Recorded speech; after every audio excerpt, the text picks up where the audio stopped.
اللہ الرحمن الرحیم۔ السلام علیکم۔ حدیث نبی صلی اللہ علیہ وآلہ وسلم، انہوں نے رسول کریم صلی اللہ علیہ وآلہ وسلم سے شکایت کی کہ ایک شخص ہے جسے یہ خیال ہوتا ہے کہ نماز میں کوئی چیز یعنی ہوا نکلتی معلوم ہوئی ہے۔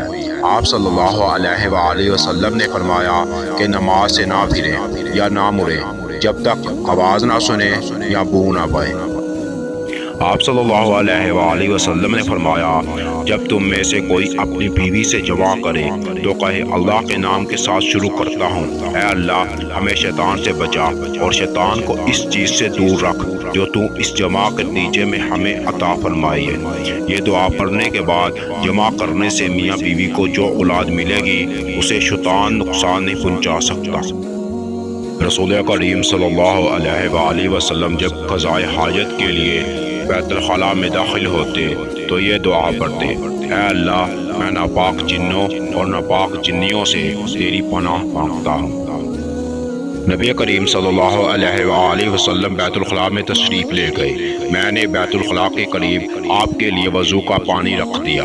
باہر نکل کر آپ صلی اللہ علیہ وآلہ وسلم نے پوچھا یہ کس نے رکھا؟ جب آپ کو بتایا گیا تو آپ صلی اللہ علیہ وآلہ وسلم نے میرے لیے دعا کی اور فرمایا، اے اللہ اس کو دین کی سمجھ عطا فرمائی۔ رسول اللہ صلی اللہ علیہ وآلہ وسلم نے فرمایا کہ جب تم میں سے کوئی بیت الخلاء میں جائے تو قبلہ کی طرف منہ نہ کرے، اس کی طرف پشت کرے، بلکہ مشرق کی طرف منہ کر لو یا مغرب کی طرف۔ آپ صلی اللہ علیہ وآلہ وسلم نے اپنی بیویوں سے فرمایا کہ تمہیں قضاء حاجت کے لیے باہر نکلنے کی اجازت ہے۔ حشام کہتے ہیں کہ حاجت سے مراد پخانے کے لیے باہر جانا ہے۔